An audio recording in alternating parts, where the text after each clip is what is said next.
must be our goal and our guide.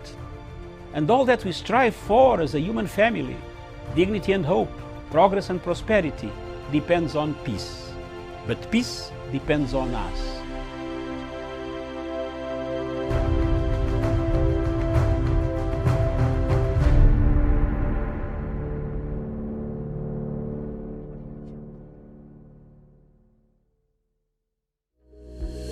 Seven tips for protecting yourself against the coronavirus. 1. Wash your hands regularly with soap and water or with an alcohol-based gel. 2. Need to cough or sneeze? Do it into a tissue or a bent elbow and then wash your hands. 3. Stay at least a meter away from other people, especially if they are coughing, sneezing, or have a fever. 4. Avoid touching your eyes, nose, and mouth. 5. Avoid direct contact with live animals. If this is impossible, make sure to clean your hands afterwards. 6. Do not eat raw or poorly cooked animal products and wash your hands, clean surfaces, and utensils afterwards. 7. If you develop a fever, cough, or difficulty in breathing, seek medical care.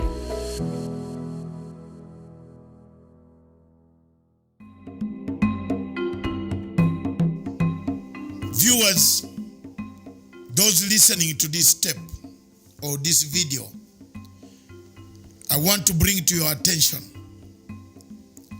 that the politics of proxy wars in Africa is becoming real, and it has become a reality.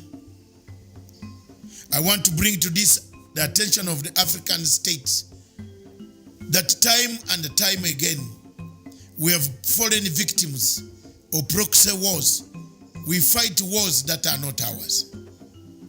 We fall in conflicts that are not supposed to be, don't help Africa, and they don't help our countries at all.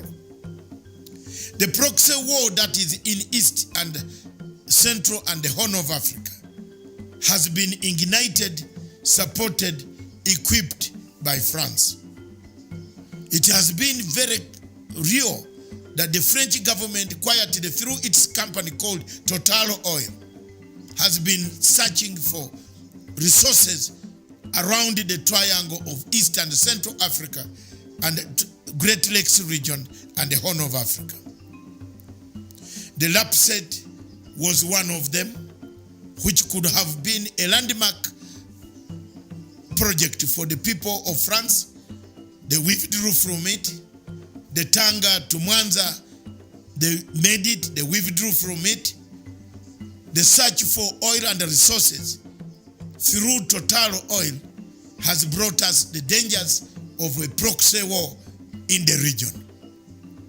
It is therefore very prudent for people of the region to understand the dynamics that we are going through. For example, in Rwanda and the Burundi conflict, there is a proxy war. We are fighting a proxy country has brought us to a war between the two countries, between Uganda and Rwanda and Burundi. There is a proxy war in Congo who is sponsoring a resurgence of rebels that are fighting President Tshisekedi because he was not supported by countries that we know very well. This type of strategy has happened in North Africa, where Libya has been reduced to rebels, where each faction, even the government supported by United Nations, is being bombarded by a rebel called Khalifa Haftar, who is funded by countries that we know.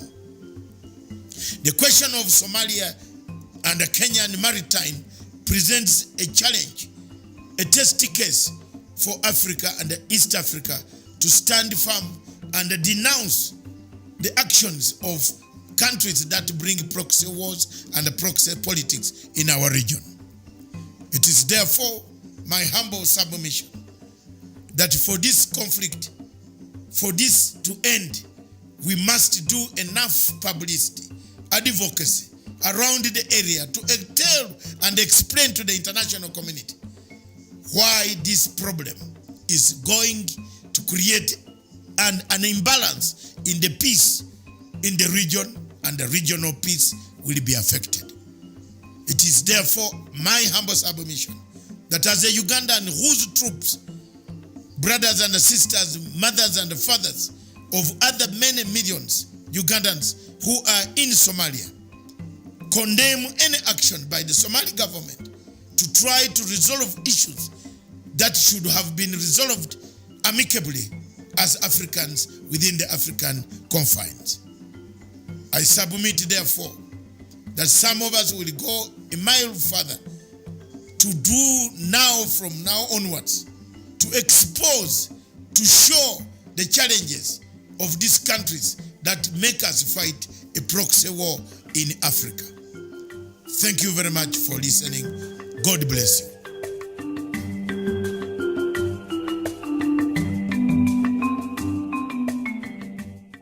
I'm joining the World Health Organization's Safe Hands Challenge. Hand washing is one of the most effective ways of preventing the spread of coronavirus.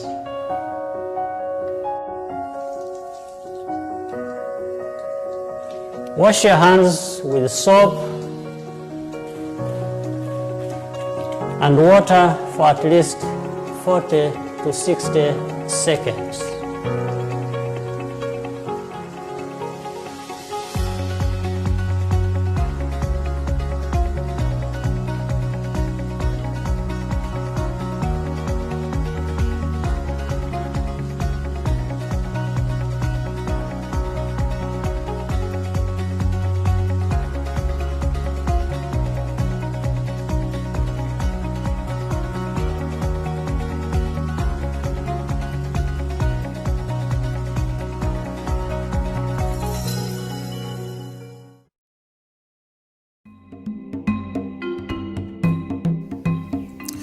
Today, thousands and thousands of Africans and many countries in Africa have conflicts. Notably, from Libya, Cameroon, Nigeria, Biafra, and the Boko Haram, to Democratic Republic of Congo, of where we have seen a resurgence of the past military and conflicts coming back in that country. Hundreds and hundreds of people have been displaced, killed, maimed, tortured, raped, several of them dying of hunger, starvation, and other natural causes. The fighting seems not to be ending. For the sake of Libya, the Libyan recognized international government is under siege in Tripoli from another faction recognized by Egypt, France, UAE, and other countries. Whereas the one in Tripoli is recognized by the UN, it has been bombarded, has been strangulated, and many millions of Libyans are dying of hunger, lack of water. The water system has been cut off. The bombardment goes on. In Democratic Republic of Congo, we've seen more of active rebel activities returning to the region after some silence has been observed. When we come to Cameroon, we see millions and millions of Amazonians slaughtered. Yet, when you come to Biafra, again millions and hundreds of millions and millions are worried, displaced, tortured by the Buhari regime.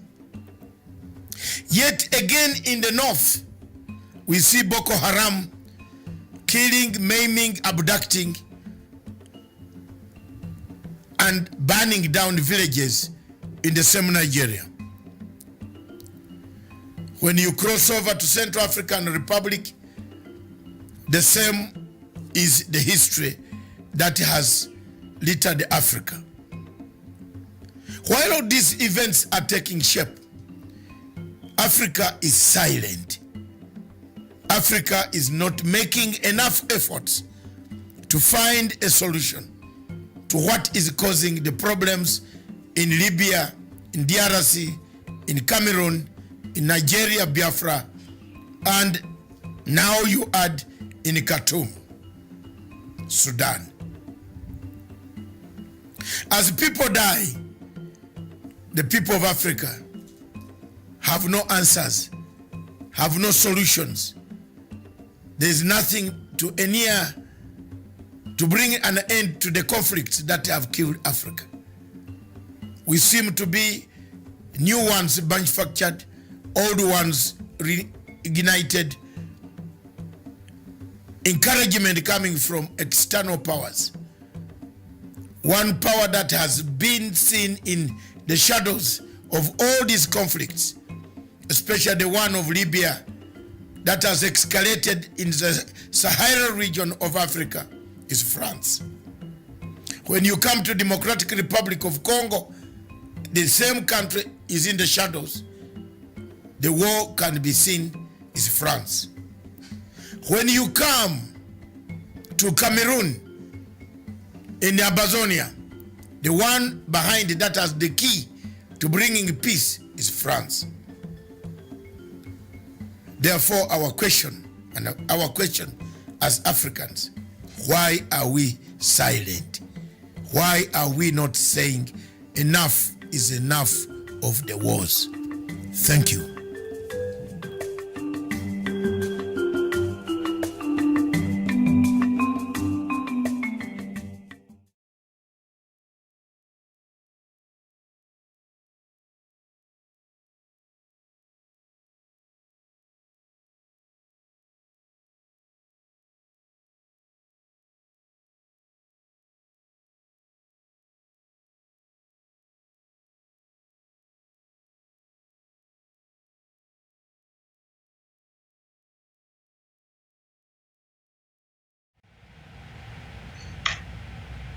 Good afternoon, viewers. Welcome to Punchline Africa Television, broadcasting all the way from the Republic of Kenya in Nairobi. Wherever you are in Nairobi in the studio, this is the command center of Punchline Africa in the world on the satellite system, via the satellite system in Berlin. Thank you very much, headquarters. How are you? Good afternoon, Miriam. A very good afternoon to you, Doctor, wherever you are at the command center. And it is a very exciting show that we're about to have here. Thank you very much, viewers. This is Punchline Africa Television from the command center, political center of the headquarters is in wherever it is now. We are using another system to bring about diplomatic links. Diplomatic links is a very good program that goes behind the enemy lines to find out what kills Africa, what destroys Africa, what is happening in Africa, what is changing Africa today. As we speak now, things seem to be different. We know we have coronavirus, but it has also struck Mogadishu. It has also struck war zones. But we don't stop from talking about the things that are crippling this Africa. We still talk about what kills Africa. We are determined to make sure that we pacify Somalia. Somalia must be pacified. Somalia must come back. The people must have peace. The gentlemen, the ladies, the children, the elderly, everybody must be able to have peace in Somalia. Thank you very much, viewers. Miriam, introduce the topic from your end. All right, so the topic that we have this afternoon is the known darker forces, states of war escalating the conflict in Somalia. And of course, we've seen how this maritime issue, especially between Kenya, has played out.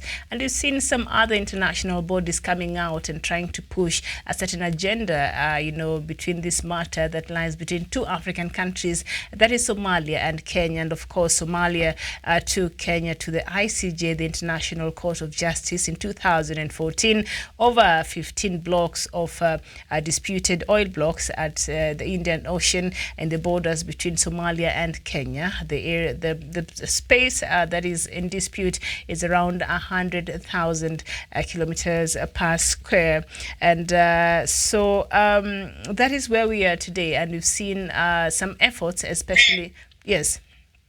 There was a meeting that was supposed to come in here. Yes. The topic this afternoon are there known darker forces, darker states, darker forces of war, the darker forces that are escalating war and a conflict in Somalia. I would like to see seriously, we are talking about the darker forces, the people who are escalating the war in Somalia. External darker forces, the escalation of the war, the money laundering, the money ring, the ring. For now, we shall leave the Kenyan operatives until we get a clear way out. But we want to state and categorically go straight to what is ailing this country called Somalia.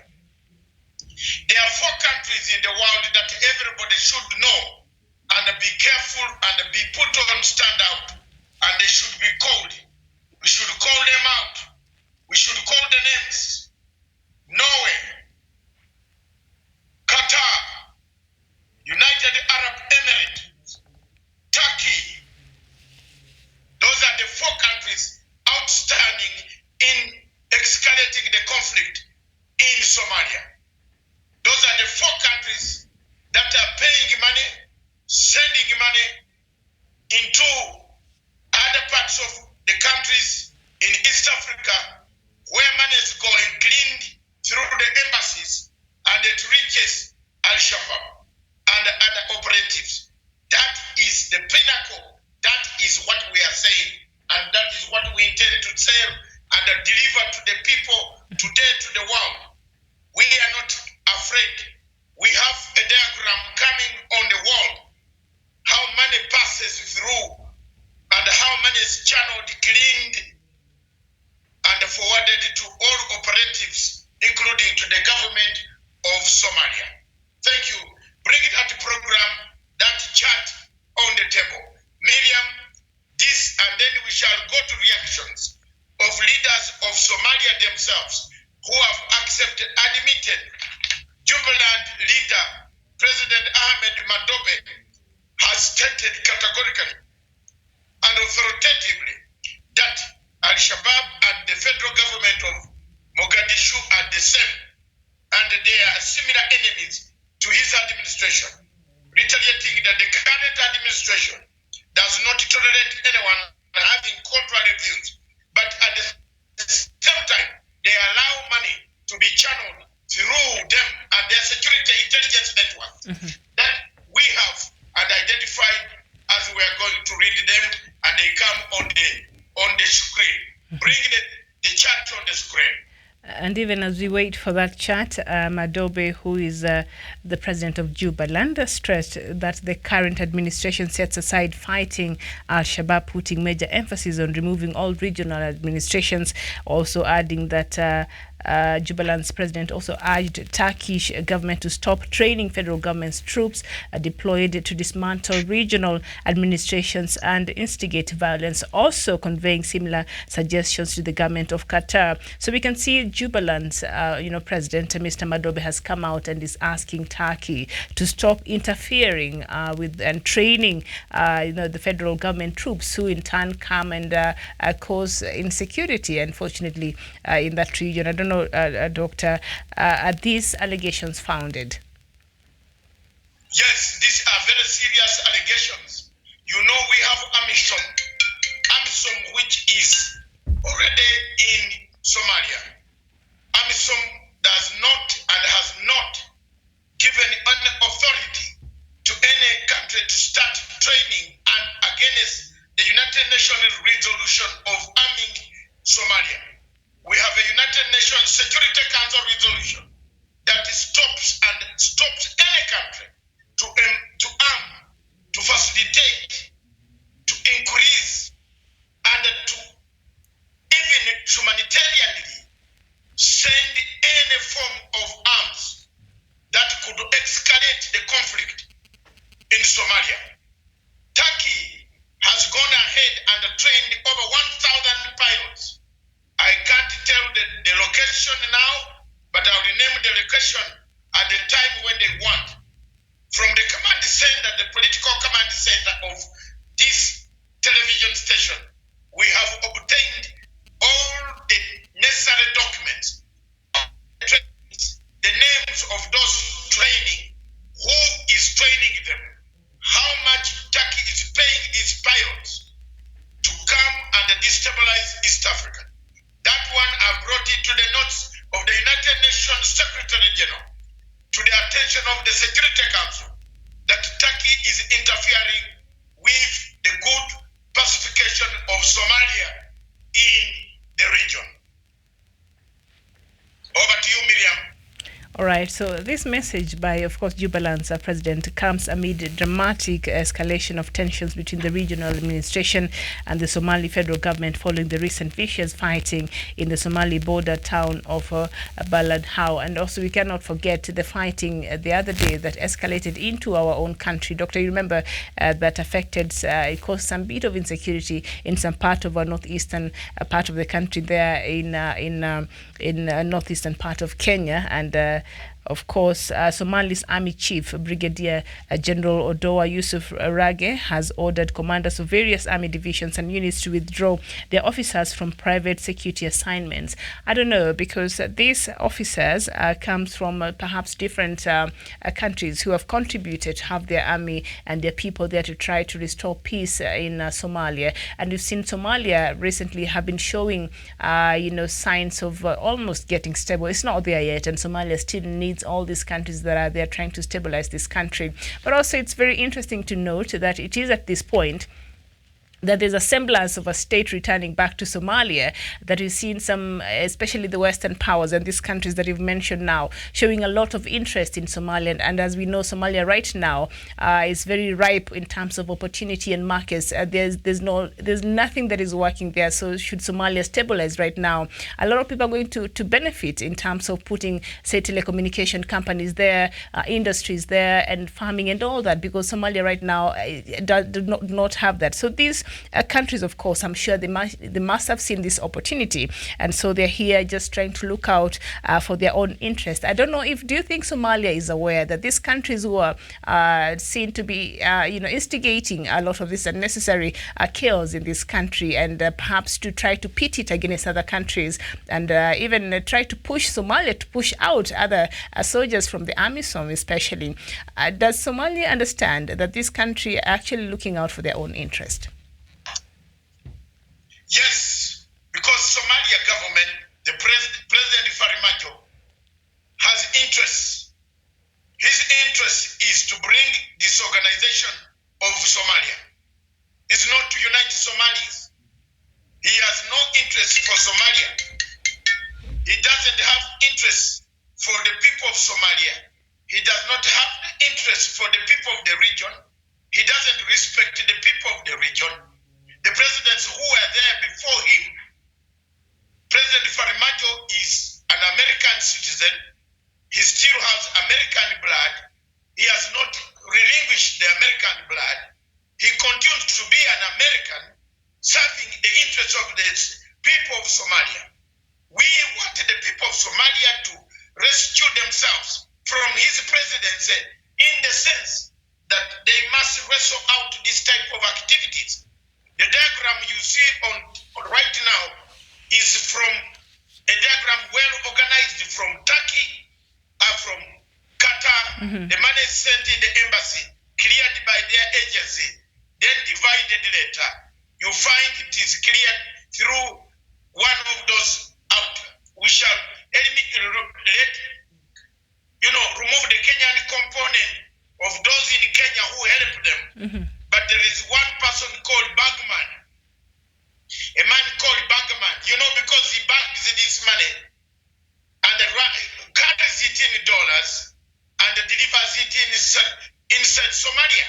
And this money is circulated amongst the other stakeholders, including those stakeholders who are not very good. The people we are fighting, we are trying to fight against. So money is taking shape.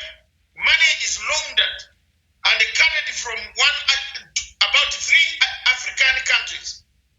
One in Eritrea, one in Kampala, and one in Nairobi, and one in Mogadishu.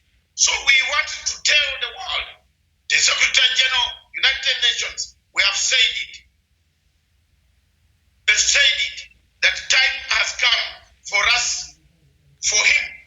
In my letter to the Secretary General, I alerted him of the serious situation of corruption, that it could torpedo the peace process in the region.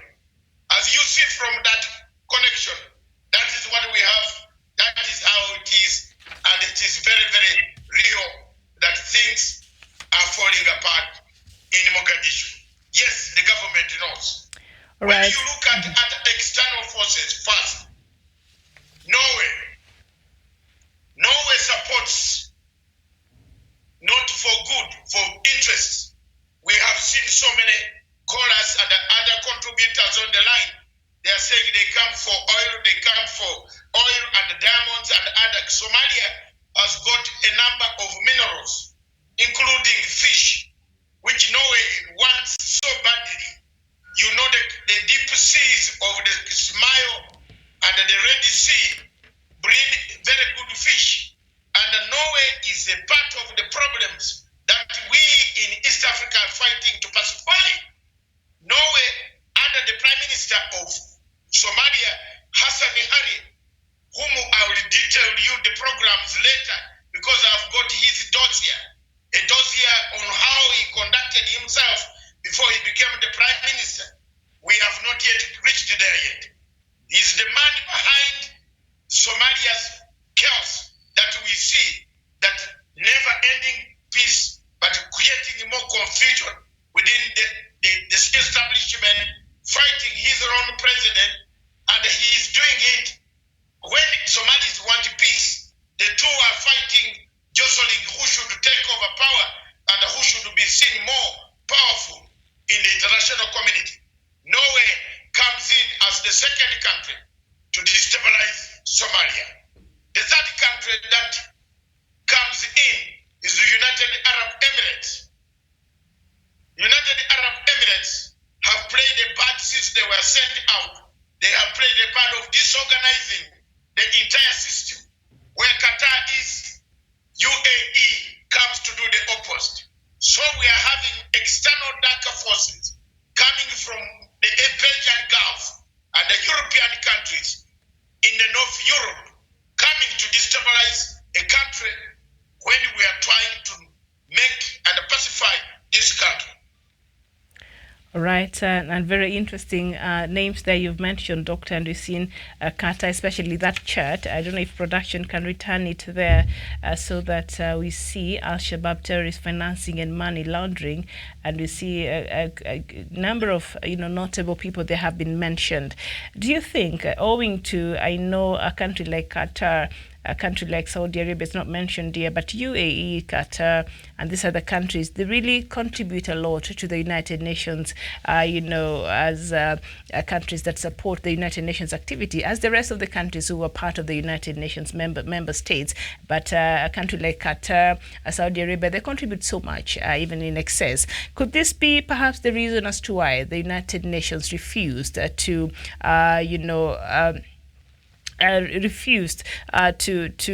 name Al-Shabaab, to proscribe Al-Shabaab as a terrorist group, because of the influence such countries have at the United Nations in terms of the money they give. A country like Norway wrote to Nations Security Council that Al-Shabaab should not be proscribed.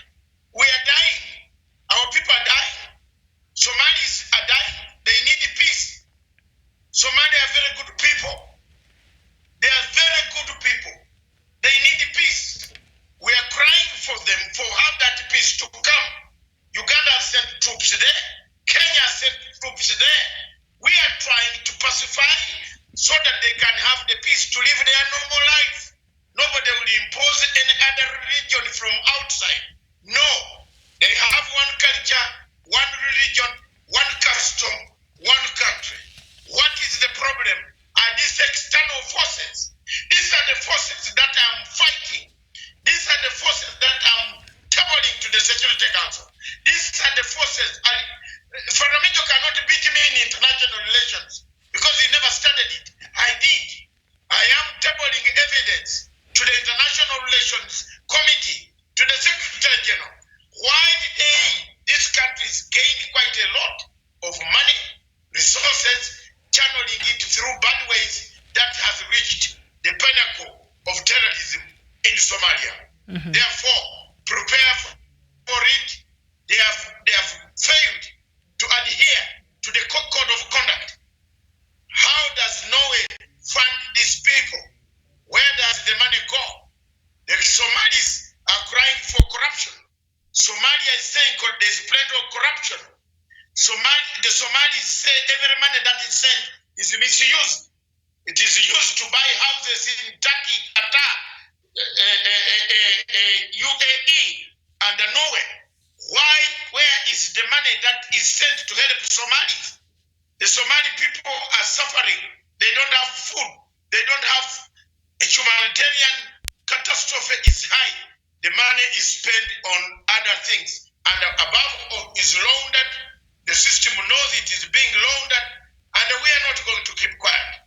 We shall be naming them slowly, exposing them slowly, until there is something that will happen to this good country of Siad Barre, the country Pan-African Siad Barre country, a country that was worth a Pan-African, a country that was giving us all what we wanted. This is it, and that is how it is. All right, and I know we've said that we're not going to really cite the Kenyan-Somalia problem here today because this is not what we're discussing here today. But I cannot. For example, yes. For example, 399 million passed through this region, and I want the president of Somalia to hear this. He will be shocked how I got it. He will have a shocker. How I got it. We got it. We got everything. We know where it went. Yes, we know where it went. We know who got what, how much you got. So please talk to us properly, nicely. Don't threaten us. Don't use us. The darker forces have listening ears. The darker forces have listening ears. We were watching. We know how much money you got. It is serious to the international community that is contributing to revitalize Somalia. For you to use this part of the laundered money against for your campaigns. We know, and we shall table it. This is the beginning of the war. Live from the command center of Punchline Africa television, right there. Let's get it. It is getting hot. All right. Hot and hot and hot. All right, Doctor, as I was saying there earlier, really, it's truly getting hot over here. But as I said, as I mentioned, that today we are not discussing the maritime dispute between Kenya and Somalia. We're not discussing that, but we saw during that dispute a body like the Arab League who were very quick to come in and give their opinion and even warn Kenya, among other countries that are really interfering and perhaps influencing Somalia to take certain decisions, not just in Kenya but across the region. Do you think a body like Arab League, maybe perhaps questions needs to start being asked on perhaps the role that they are playing in the conflicts that we see in this region? Before he come to that point, I would like to who is watching in Villa Somalia right now, how did we know $399 million were passed? How did we know? We know how much, where it was going. So we have international eyes and ears and watching. Some of you will not travel to those capitals because you are being waited for. So don't worry. We know what it is. We are saying Somali people need to benefit from this money, not few individuals to benefit in Somalia. This money comes in as grants, aid, and support for the people of Somalia. Why are we having little money not utilized?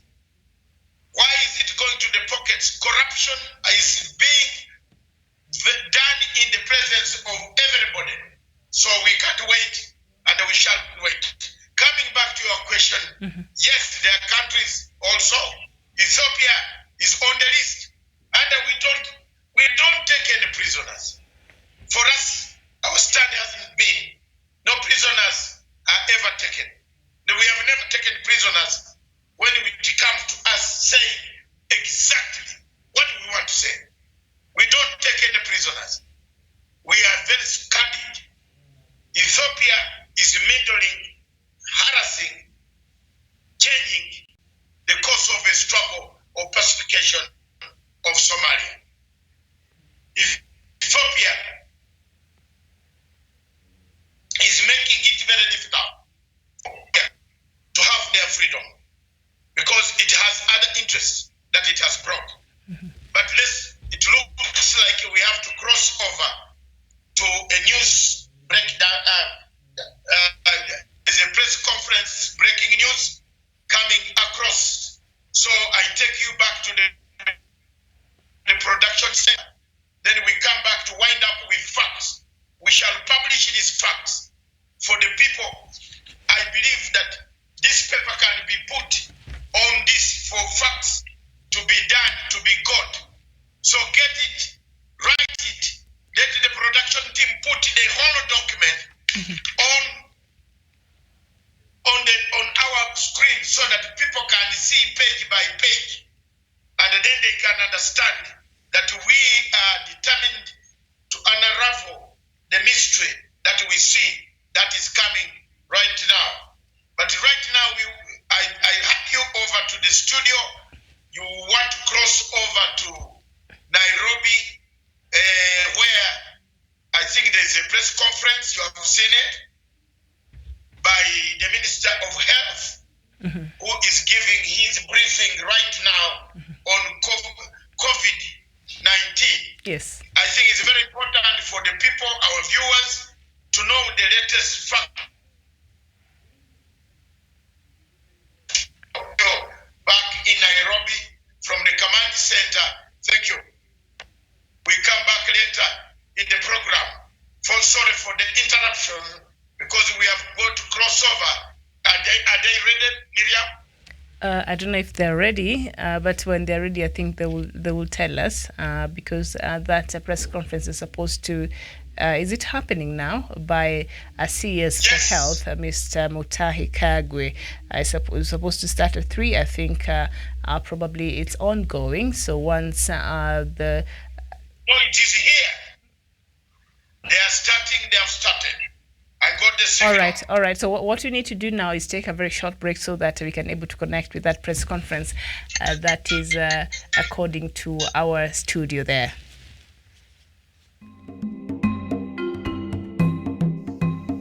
Viewers, those listening to this tape or this video, I want to bring to your attention that the politics of proxy wars in Africa is becoming real, and it has become a reality. I want to bring to the attention of the African states that time and time again we have fallen victims of proxy wars. We fight wars that are not ours. We are in conflict that are not supposed to be don't help Africa, and they don't help our countries at all. The proxy war that is in East and Central and the Horn of Africa has been ignited, supported, equipped by France. It has been very real that the French government, quietly through its company called Total Oil, has been searching for resources around the triangle of East and Central Africa and Great Lakes region and the Horn of Africa. The LAPSET was one of them, which could have been a landmark project for the people of France. They withdrew from it. The Tanga to Mwanza, they made it, they withdrew from it. The search for oil and resources through Total Oil has brought us the dangers of a proxy war in the region. It is therefore very prudent for people of the region to understand the dynamics that we are going through. For example, in Rwanda and the Burundi conflict, there is a proxy war. We are fighting a proxy country. It has brought us to a war between the two countries, between Uganda and Rwanda and Burundi. There is a proxy war in Congo who is sponsoring a resurgence of rebels that are fighting President Tshisekedi because he was not supported by countries that we know very well. This type of strategy has happened in North Africa, where Libya has been reduced to rebels, where each faction, even the government supported by United Nations, is being bombarded by a rebel called Khalifa Haftar, who is funded by countries that we know. The question of Somalia and the Kenyan maritime presents a challenge, a test case for Africa and East Africa to stand firm and denounce the actions of countries that bring proxy wars and proxy politics in our region.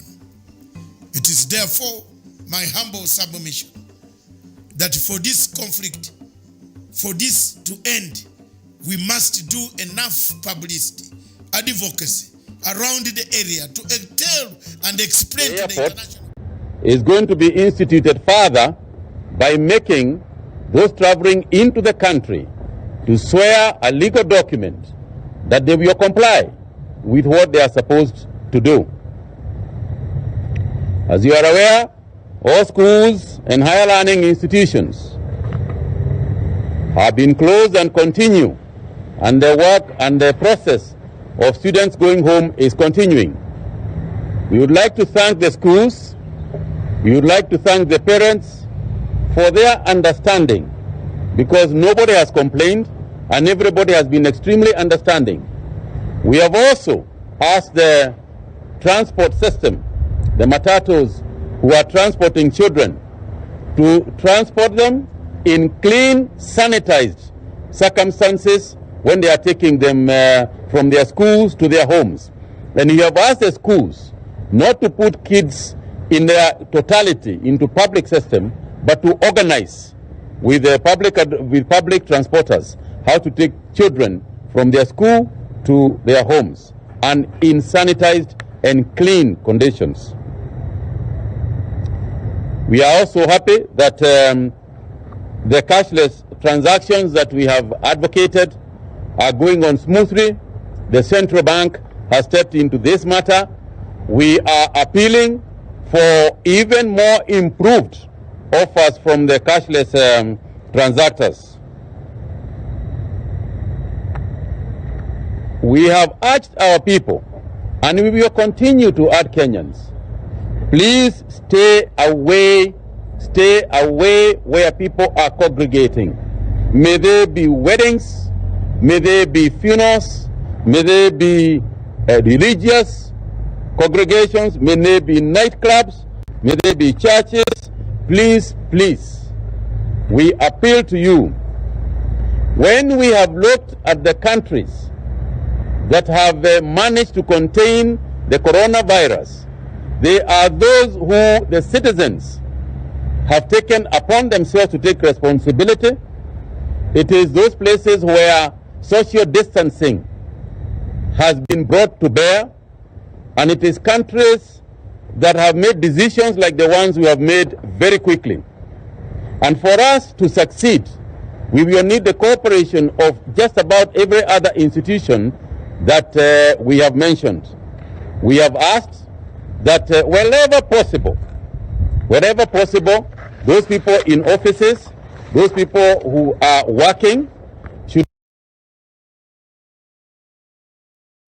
recognize that essential services must go on and essentially work must go on.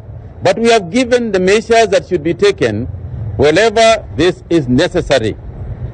The sanitary measures that we have given, the hygiene measures we have given, the distancing, the social distancing we have given, all these measures will go a long way into assisting us contain this virus. For clarification, there has been a number of things since the executive order was given and since the measures that we have taken were given. There has, as can be expected, various issues that have come up. And for clarification, let me just state the following. That in order for us to mitigate loss being suffered by our economy, there is coronavirus. After coronavirus, there will still be Kenya and there will still be the world.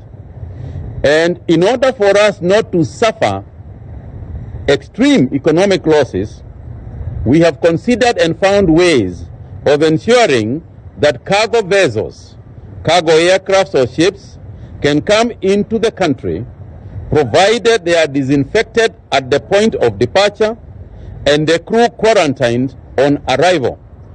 Following discussions we have had with the Chinese authorities, including the Chinese ambassador in Kenya, for instance, we have come to see how, as they restart their factories, we are also able to start moving goods and services, goods, particularly goods, no people, just the goods from their areas. There are ships in high seas in Kenya, and we have advised KPA that we are not stopping the ships from coming in. Goods can continue to be brought in, but we will definitely have measures for quarantining any crew that might be on those ships. The second one is that, as you all realize, Kenya is the host of the second largest UN mission in the world. And therefore, in order for the UN headquarters in Kenya to continue operating, diplomats traveling to the UN and residents and the families of persons resident in Kenya. You remember we said that if you are a resident in Kenya or if you are a Kenyan, your children can come to you. So the issue has been for those residents who are not Kenyan, but they reside in Kenya, what about their children? And we have said their children can come in, provided they also take the measures that we have given to even the Kenyans. They must quarantine. So UN staff, diplomats, we have said, yes, they can travel alongside the other Kenyans, but they must also follow the rules regarding quarantine. We continue, ladies and gentlemen, to emphasize to the members of the public to remain vigilant and appreciate that this is not a joke. This is not a rehearsal. This is the real McCoy. And nobody should imagine or take lightly the threat that faces our nation. We do not wish to send panic. We do not want to send fear amongst our people. But at the same time, let's be honest with each other. We have got 4 cases at the moment. It started with 1. We went to 3. Luckily, we are not spiking like very many other countries. We went to 4. But we can almost predict that going forward, we should prepare. We should prepare for hopefully what will be not too many more cases. The fortunate thing that we have at the moment is that those who have tested positive are healthy as can be in those circumstances, and are continuing to be looked after, and without any outright dangerous signs from them. As this happens, we continue to ask the citizens to maintain basic respiratory hygiene and safe food practices. Please tell our people, keep on cleaning your hands. We have taken to not shaking hands, and we have adopted the Indian greeting of simply acknowledging each other. This is not an abuse against our culture. This is the reality of the day, ladies and gentlemen. So please, we are asking the media to continue passing this message forward and to educate our people and to highlight the seriousness of the situation, because we have been receiving information from people who think that we should take this lightly, who think that we are taking measures that are outwardly unnecessary.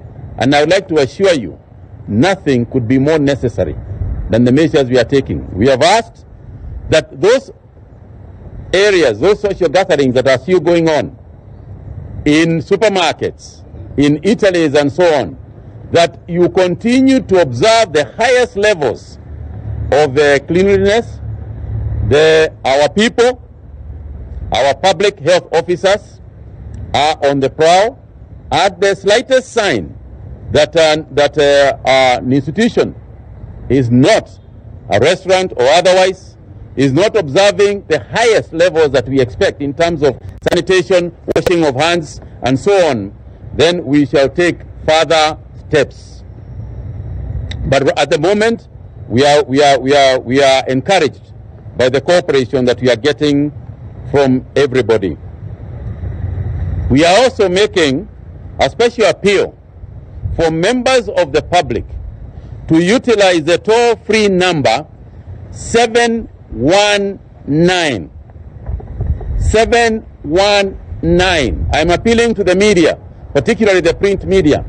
If you could have that 719 somewhere in front of your newspaper, or somewhere on the bottom of running at the bottom of your TV stations, it would help a lot. Because currently what is happening is that everybody is calling everybody. I cannot tell you how many people have called me personally to report a patient in Huruma, the other one in Mukurweini, the other one in elsewhere. So please, we have a toll-free number. Let's use it. Fellow Kenyans, I appeal, as His Excellency the President did the other day, for calm, vigilance, and care. Thank you all very much.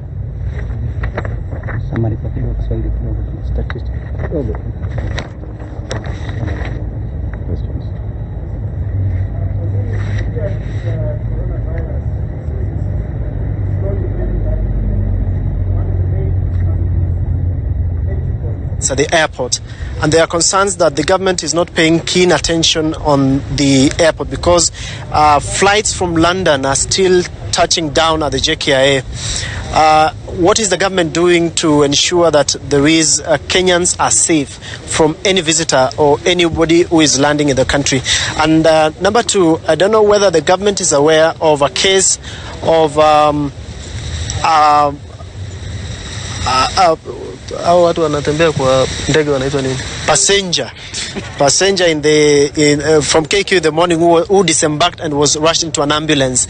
Are you aware of that? And another case, I have two more questions about Mbagathi. Is the government increasing surveillance at the private hospitals? Secondly, there is a concern from patients at Mbagathi that they are using cold showers and that is one of the concerns we have received, and the rising cost of sanitizer in the market. Is the government going to do something on the same? As well as the last question is on encouraging Kenyans to work from home. What happens to those who depend on a daily mjengo or the day-to-day work for their... Just to pick up from where he's left, the other question is... Could you please just identify yourself when you ask? My name is Kennedy Muredi from NTV, and you've actually painted a grim picture of more other cases that might come. And there is the question that has been even coming to the newsroom with regards to parents. There are some who are looking at this break of their children being at home as a holiday, and some of them are even taking them to social places, and this is actually exposing them even more. When will we get to a time when we say that it is complete shutdown so that we can be able to deal with this case of corona completely? And number two, yesterday when the government spokesperson was talking, he said that there are 3 other suspected cases that may lead into discovery of corona. What is the status as of now? Are we looking at a possible rise to 7? Please, if you're going to ask any question, not quick, that's a chance. Just ask one question, please. Thank you very much. The first one is, I think what the government spokesman yesterday was talking about are the 3 cases that we already have, not 3 cases expected.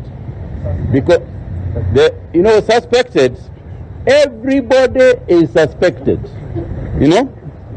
Everybody is suspected in this sense. The reason why we take you to isolation, and as I speak today, we have got, I think, over 20 people in isolation. So when you talk about suspected, that's probably the what you can call suspected. But we do not have a specific number of 1 or 2 that we can say these are the ones that we are suspecting.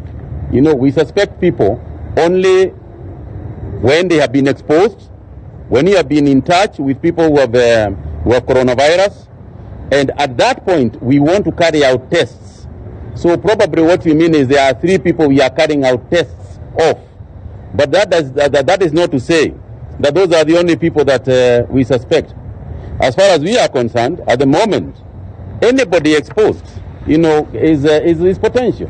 That's the way of the world. That's just the way it is at the moment. As for the children, you will notice that yesterday, the Ministry of Sports actually closed down. A lot of the Ministry of Sports closed down a lot of areas, the museums, the sports grounds, the play areas, because the idea, and you must also understand, Bwana Mureithi, we are all in a learning process at the moment.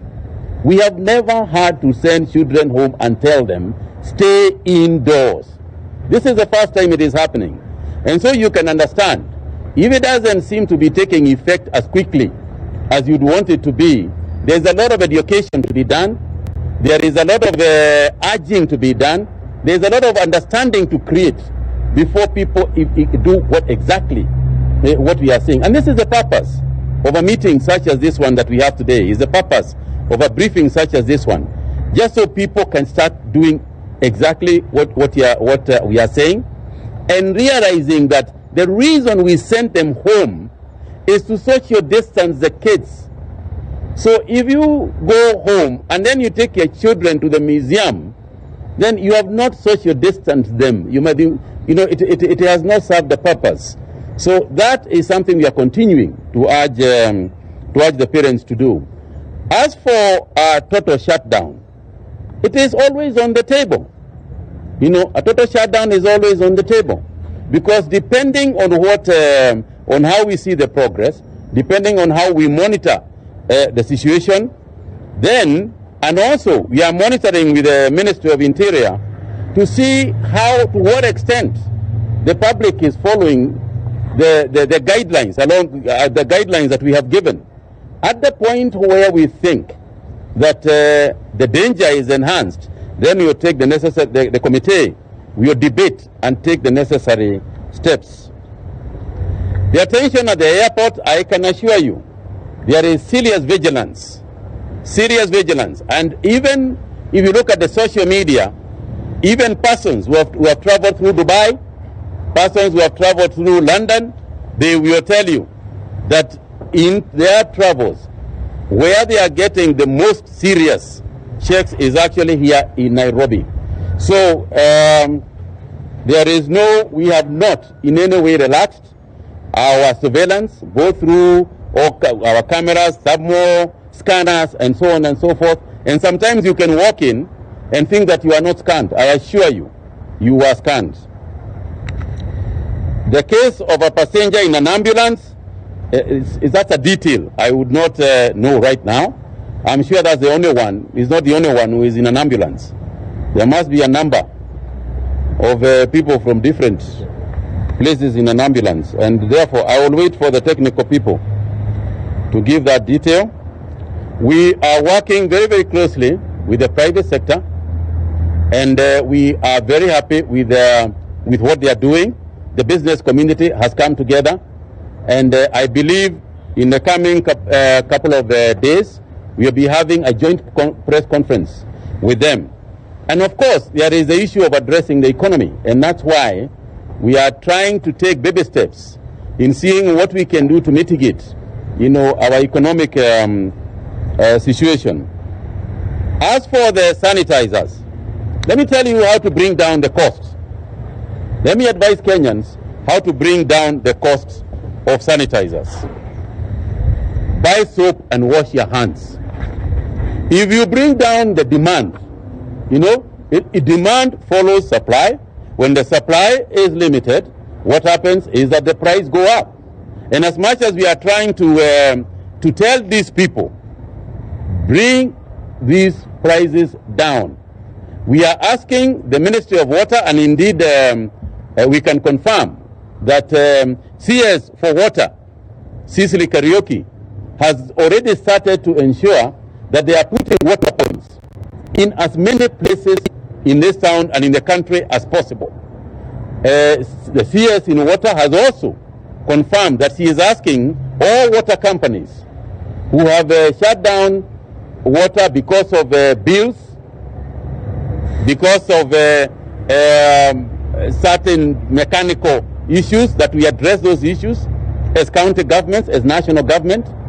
If people have not paid bills at this time, please understand, open those taps. We will talk about the money later. Right now, we are talking about life and death. Let's deal with the money later. Open the taps. And Cicely Karaoke has said this is exactly what she's trying to get done. So if people use soap, simple washing of soap wash your hands with soap. We are asking supermarkets, we know that you sell these sanitizers, but please also provide water points so that people can wash their hands with soap. And if they do that, the demand for sanitizers will come down. Meanwhile, we are telling those who produce them to produce them en masse so that we can flood the market with them, since our people are simply not listening when we tell them to bring them down. Yes, two more only. My name is Simi from Advocacy. My question is, according to the President's directive that only Kenyans will be allowed into the country, does that also apply to the Kenyan students in Wuhan? And then very briefly, WHO's biggest concern now is the people who are spreading the virus are asymptomatic. So has that been put into consideration as well? Mohammed Yusuf from VOA. My first question is about social distancing. What measures are you taking to prevent in areas where, for example, like slums? What is the government doing about it? And finally, I understand in 2015 you deployed a team in West Africa to combat Ebola. Are you still using that team? And if you're using that team, what are they applying different to this outbreak? Thank you. Okay. I will let the technical team that is here, I will ask the DG to answer the question of the Ebola team and what we are doing with them. I had actually mentioned earlier that we are even using them for training of our own people. But I'll ask them to respond to that. You also raised a question about some symptomatic issues. I will ask those who know what that word means to also respond to it. because I'm not very conversant with those ones. But I would like to respond to the question of the very crowded areas that we have. And we have taken measures. We have asked our national youth. We have got a team of national youth people. We have got a team in the Ministry of Health that is going to start going around within those slum areas, walking the walk, so to speak, or walking the talk, so that they can be able to talk to them and tell them what to do and tell them how to behave in the event of and just to deal with some of these measures. And these are the areas we are saying that we are asking the county governments to take serious measures as far as cleanliness is concerned. We are also asking the Ministry of Water, and they are assisting us to do so, to ensure that these areas have water so that people can be able to clean their hands. Let me give my colleagues a chance. Thank you, CS. For the Ebola champions, indeed, we have incorporated the Ebola champions into our contingency plan. They are part of the people who are assisting us with the surveillance at our points of entry. They are in our isolation units at Kenyatta National Hospital and Bagaji Hospital. They are also part of the people who are assisting us in training the rest of the healthcare workers, especially on issues regarding infection prevention and control. Just because Ebola and COVID, Ebola like COVID, the main means of stopping spread is through infection prevention and control. So the Ebola champions are part and parcel of the entire war towards combating COVID-19. In terms of the spread of people who are asymptomatic spreading the virus, yes, scientifically it's true, but this is a small percentage of the population who can be able to pass the virus over to the next person. But the majority of transmission takes place when you start developing symptoms. That is like fever, you have cough, you have difficulty in breathing. So the people who transmit before they exhibit the symptoms are few. Majority of the transmitters are those who are symptomatic. Thank you. Just one last one. 7 tips for protecting yourself against the coronavirus. 1. Wash your hands regularly with soap and water or with an alcohol-based gel. 2. Need to cough or sneeze? Do it into a tissue or a bent elbow and then wash your hands. 3. Stay at least a meter away from other people, especially if they are coughing, sneezing, or have a fever. 4. Avoid touching your eyes, nose, and mouth. 5. Avoid direct contact with live animals. If this is impossible, make sure to clean your hands afterwards. 6. Do not eat raw or poorly cooked animal products and wash your hands, clean surfaces, and utensils afterwards. 7. If you develop a fever, cough, or difficulty in breathing, seek medical care.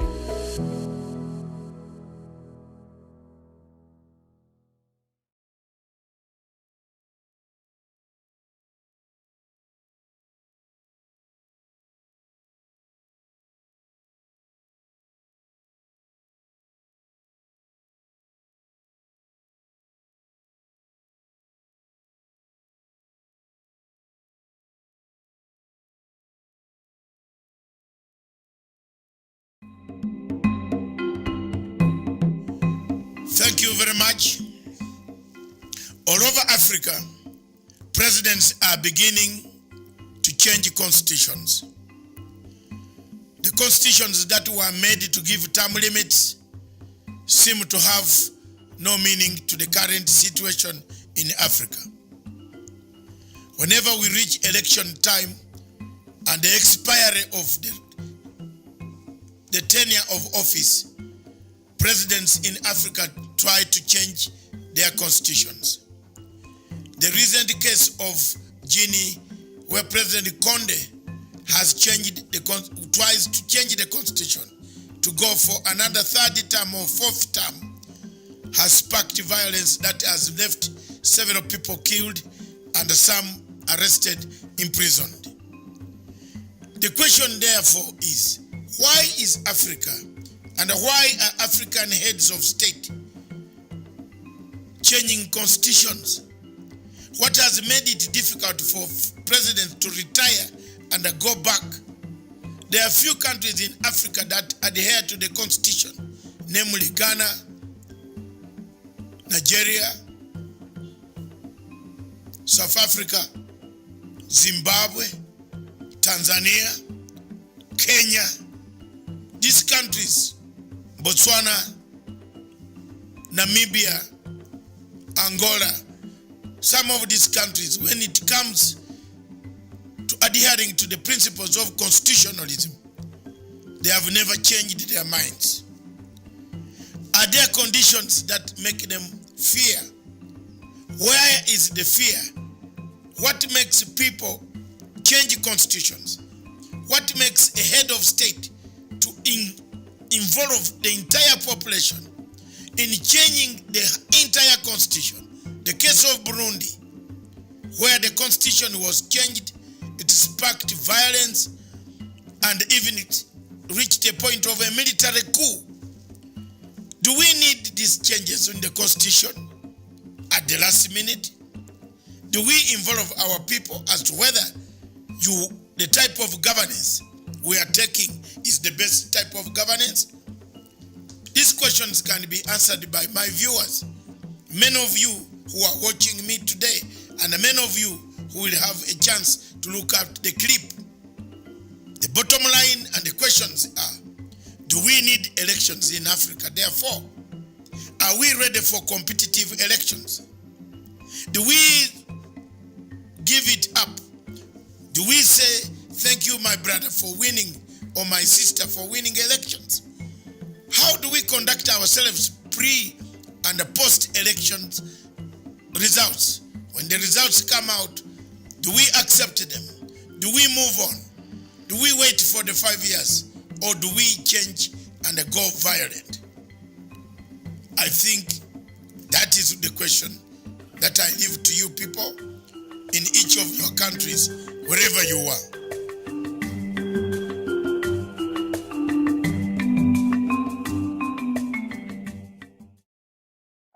I'm joining the World Health Organization's Safe Hands Challenge.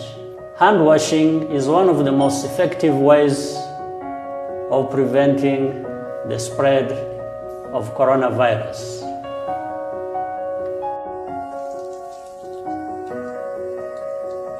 Wash your hands with soap and water for at least 40 to 60 seconds.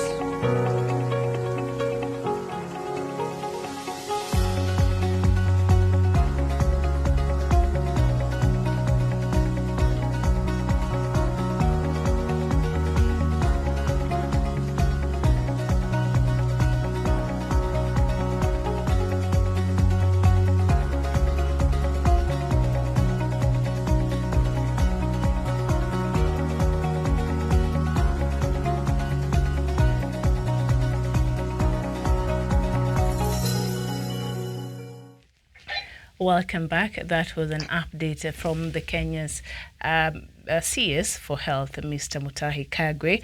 And before that, we were engaging in another conversation, but that update was very important for us to air. And so that was a live press conference there. And so we were together. Dr. Matanga today was at our command center. And so he joins us back. Doctor, the summary, what Mr. Mutahi Kagwe was saying, the CS for Health, for health in this country. I don't know, what were the key highlights that perhaps he brought forward during this press conference? 4 people confirmed that they have the virus, rises from 1 to 4. The key aspect is continuing. If you children, you are diplomats in this country, you can bring in your children, but they be quarantined. The same way Kenyans are being quarantined, I heard that. And then the other thing is, I think he has taken my point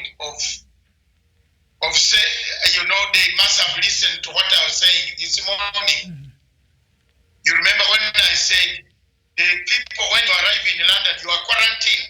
Yes. But in Kenya, they are allowed, even if they are Kenyans. So I think our television station is fantastic. It is. That's all I can tell you, man. We are fantastic, and we are out there. Yes. We are home and dry. Yes.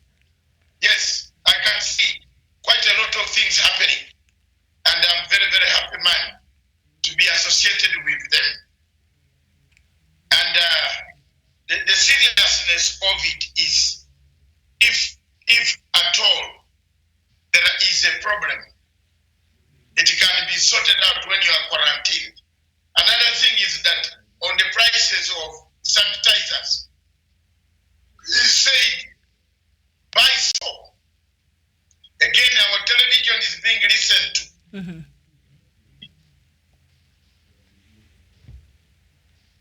See? Mm-hmm. That's it. Yes. Buy soap. Mm-hmm. Buy soap and use the soap. That's all you can do. Buy the soap, use the soap, Mm-hmm. and that is exactly, the sanitizers will roast. They can even decay in a...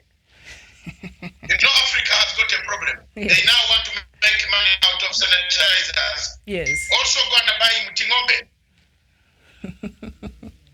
Yes, and you've been telling Kenyans that, I think, and the world that. And yesterday you were very insistent on that. You do not have to go buy the hand wash or the sanitizers. Just buy any kind of bar soap, as long as it is soap and you have water. That's it.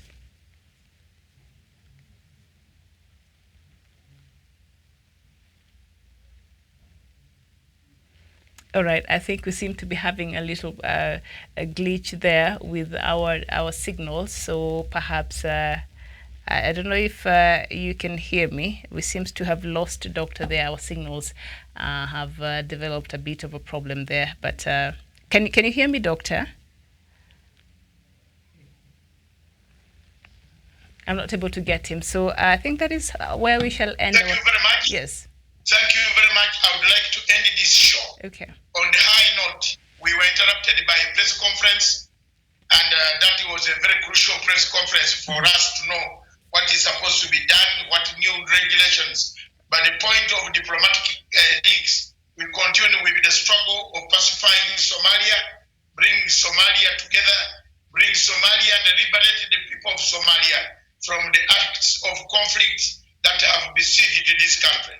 I believe that one day Somalia will rise from the ashes, arise and shine again. Thank you, this station. Therefore, I return this to the headquarters back.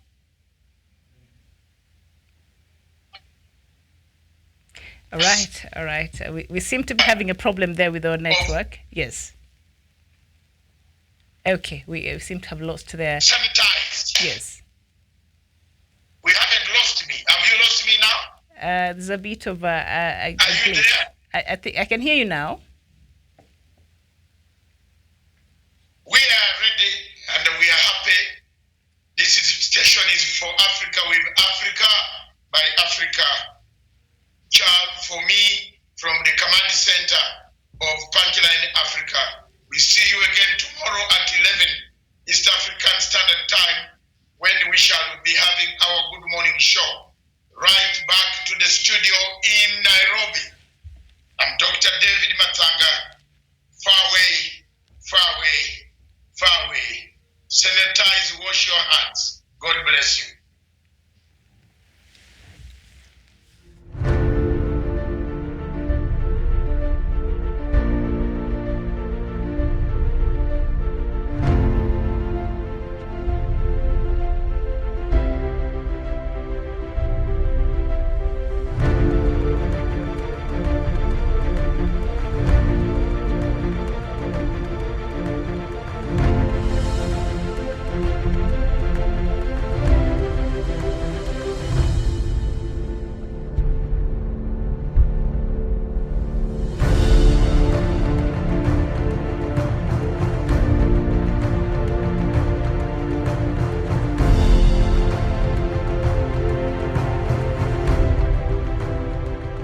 peace must be our goal and our guide. And all that we strive for as a human family, dignity and hope, progress and prosperity, depends on peace. But peace depends on us.